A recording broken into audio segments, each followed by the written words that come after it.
Silent Separation by Guman, Chapter 1.2 Reunion.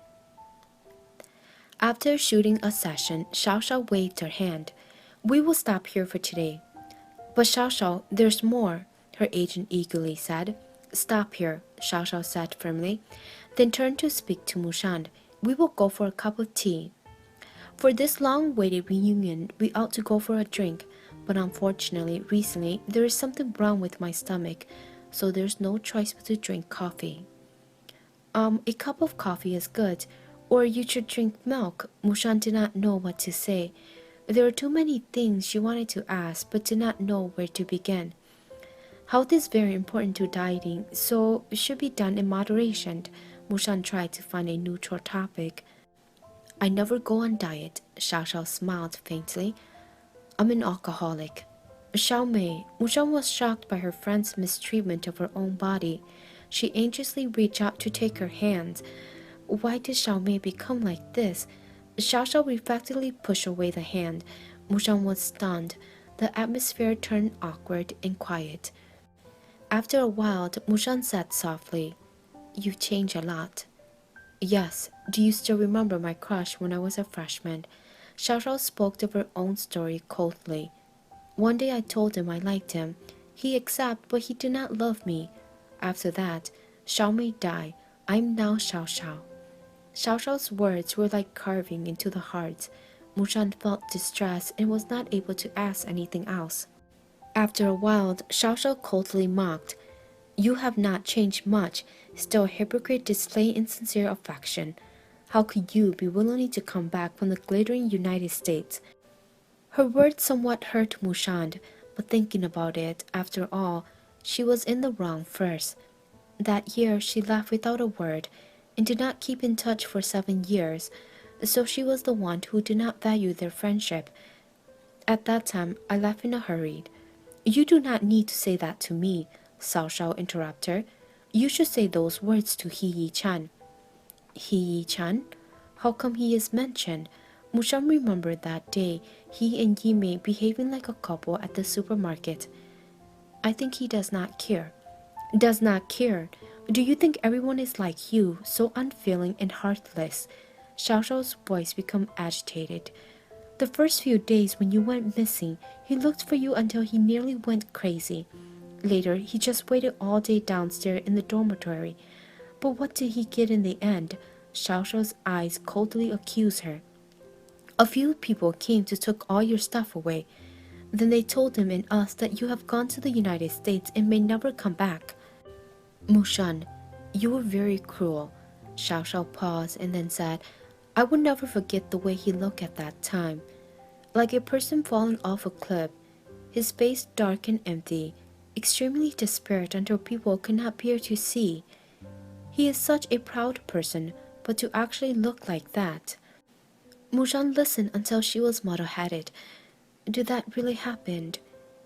Maybe he felt guilty. "Zhao Mosheng, the one who abandoned him to go to the United States was you, so the one feeling guilty should be you." "Xiao Mei, you do not understand. I have eyes to see." Mosheng stopped talking. "Everyone seems to think that she was the one who abandoned him. That's clearly not true. Definitely, he was the one who said. He said he did not want to see her again. He said he would rather he has never known her. He asked her to go the farther the better. Definitely it was him." After saying goodbye to Xiao Xiao, Mosheng walked into the street in the early summer. Xiao Xiao's words still ring in her ears. "He has always been single." "Yi-Mei? Isn't she his sister?" "They surprisingly did not get together? Then why did she leave during that time? Then why did he say those words?" She spread out her palm, a piece of paper with the address of Yichen, her law firm, lay in her palm. Xiao Xiao said, "Maybe you need this." She did not specifically came here, but she was just passing by. Before she knew it, she was already standing in Yichen, her law firm. The receptionist smiled apologetically. "Though he is not in at the firm, do you have an appointment?" Mosheng was not clear if she felt disappointed or relieved. "No." Do you have anything important I can help you to convey to him?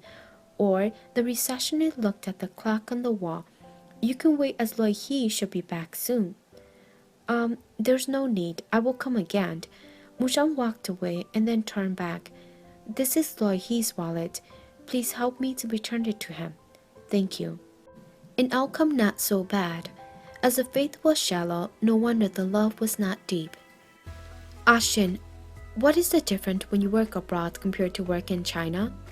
It was nearly time to go home, so the worker had no motivation to work. While chatting, a colleague suddenly asked this. Mushan looked around and saw the boss was not in. The salary abroad was much higher. What a shame, the colleague who thought the grapes were sour immediately expressed their disdain. Did you experience any discrimination there? A little. This is nothing to be concerned about. Hong Kong people also look down on people from mainland. Davao also came back from Hong Kong felt that deeply. When you personally experience it, then you would not be able to dismiss it easily. Once in front of all my colleagues, my former boss said that China does not have an authentic artist. When I heard that, I was angry. I have never so keenly felt so Chinese, so I immediately pointed at the old man's nose and said, "What do you know about Chinese art?" When we Chinese people were practicing our art, who knows where you Americans were wondering at? That's how to do it? How fierce! The colleagues kept clapping their hands, praising her continuously, and then together asked her, "Later, what excuse was used to fire you?" Mushan did not know whether to laugh or cry. Although the Americans are arrogant, their magnanimity are still directly proportional to their stature. One day, he unexpectedly took the 4 treasure of the study for calligraphy out, which I did not know where he got them from, and asked me to write a few Chinese characters. He said he wanted to hang them in the living room. Wow, really? Ashin, is your writing good enough? I show off my Jin by Jin's unique skill by firstly pouring all the ink on the fine writing paper, and then I pretended to do this and that for a long time, resulting in those Americans grasping in amazement. Honestly speaking, if those words were not written by me, I would definitely not know what they are. What did you write? You are a barbarian. A colleague laughed so hard and spit out their tea. In the midst of the loud laughter, someone called out, "Ashin, someone is looking for you." Mushan turned around and Huo Shenzhen Flowery Fairy, also known as Staring Eye Infatuation Fairy, and a busybody walked over. In the reception's room, there is someone very handsome, very cool, and very masculine. He obviously looked like a young and talented urban elite with a successful professional career. Ashin, you have just returned from overseas but have already met such a good quality stock. No need to hide such talent. If Huo Shenzhen's words can be believed, pigs also flies in the sky. Usually her words should be taken at less than their value, no more than half of their values. Mushan was very curious. She had just returned home without hardly meeting anyone. Who would come look for her? She never thought it would be him. The handsome man standing in front of the 4-to-ceiling window in the reception's room with his back to her turned out to be Yichen. When he heard the door opened, he turned around, looked at her with cold eyes, completely indifferent and without any emotions. Finally, Huo Shenzhen did not exaggerate. Indeed, he was extraordinarily handsome and impressive looking. His tailored and body-fitting suits accentuate his tall and straight figure.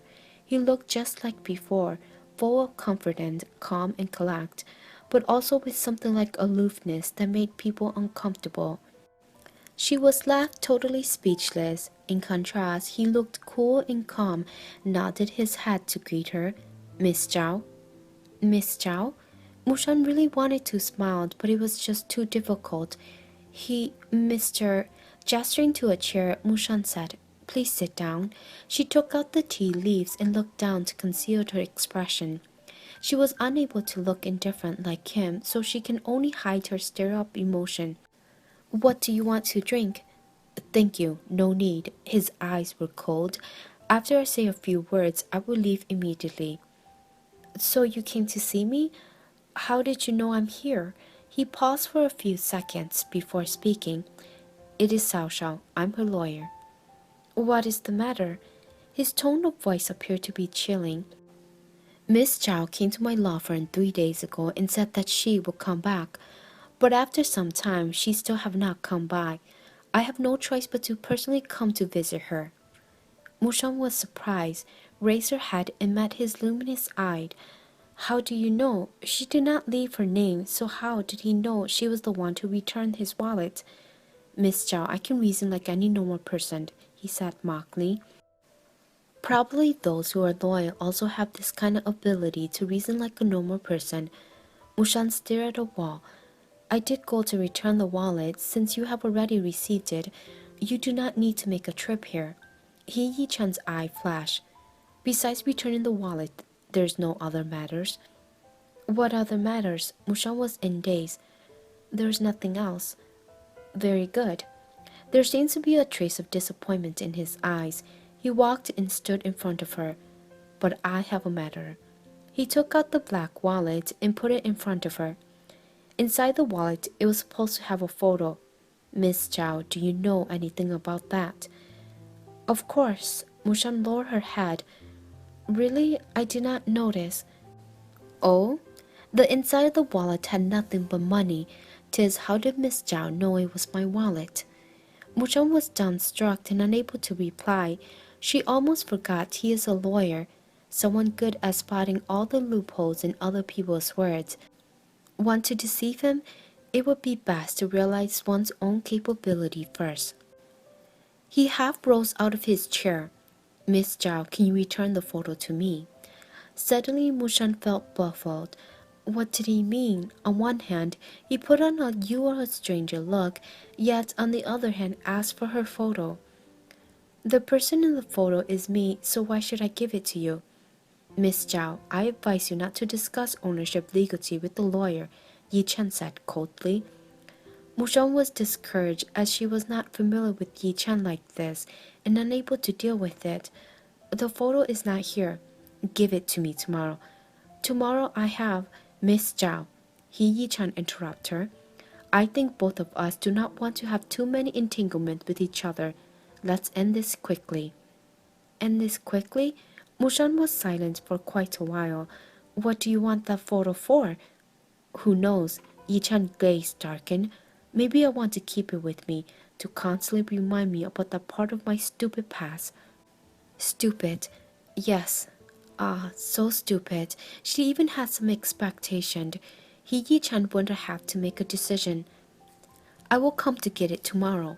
If you do not have time, you can ask someone to pass it to me. Goodbye, Miss Zhao.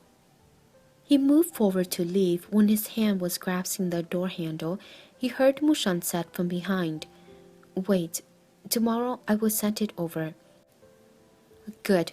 Yichen turned around with a blank face. Thank you for your cooperation. See you tomorrow. Mushan, in a daze, looked at the back of the tall and straight figure walking away. Not that she had not thought what it would be like if they met again one day, but she did not expect that they did not even have the affection to say long time no see. Really stupid past? Mushan stood in front of the bedroom mirror and looked closely at the woman facing her in the mirror. If the short hair changed into long hair tied up in a ponytail, if the tan skin became whiter, if she could still smile brilliantly without a worried, most importantly, if the eyes could lose more than 7 years of deep melancholy and be filled with innocence, then she could still become the Zhao Mushan who first started the university and met Yichen. Yichen. She was not very clear how she managed to pursue Yichen, and Yichen was even more unable to make head or tail out of it. At that time, she had chased him continuously. Finally, one time, he could not stand it anymore and with a straight face asked her, Zhao Mushan, why do you always follow me around? If by now, she would probably be ashamed until unable to show her face. However, back then, she was shameless, so she opened her eyes widely and asked him, Yichen, are you stupid or am I the stupid one? You're so smart, I must be the stupid one. How can I be such a failure? I've chased for such a long time, yet you still do not know what I'm doing. She remembered Yichen was dumbstruck and speechless for a long time. Later, when he mentioned about this, he laughed and also angrily said that he wanted to use the questioning tone to make her feel ashamed. But who could foresee in this world there would be such a shameless little girl? In the end, he was the one who was ashamed. Tis the outstanding student at that time in the Faculty of Law, after reacting slowly, unexpectedly, could only stumble, I don't intend to have a girlfriend in the university. At that time, she was too simple-minded because she was not aware that it was just an excuse, so in a spurt of energy asked, "Then I will stand in line right now and wait for you to graduate from the university, and I will be given priority, right?" Facing such a stubborn opponent, the future lawyer and also best debater surrendered. He quickly ran away after saying out loud, "I have class to attend to." She certainly was not discouraged by this. Before she could think of a better plan, she unexpectedly heard someone in the university said, "I heard that Yichen from the Faculty of Law already has a girlfriend called Zhao Mosheng. The name is quite a mouthful." After hearing that, she immediately ran to the self-studied classroom and found Yichen and hastily clarified, "I did not start the rumor, you have to believe me." Yichen looked up from his book with a clear and bright expression and said to her, "I know." She foolishly asked, "How do you know?" Yichen answered with a calm expression, "Because I'm the one who started it." Finally, it was her turn to be stupefied. He calmly explained, "I have thought about it. If 3 years later you are destined to be my girlfriend, I might as well exercise my rights earlier." At that time, the mouth of the person in the mirror curves up slightly, but the smile had not reached her eyes before it quickly disappeared. Mushan walked into the balcony, her mind in confusion, looking at the bright moon and stars. Tomorrow should be a good day.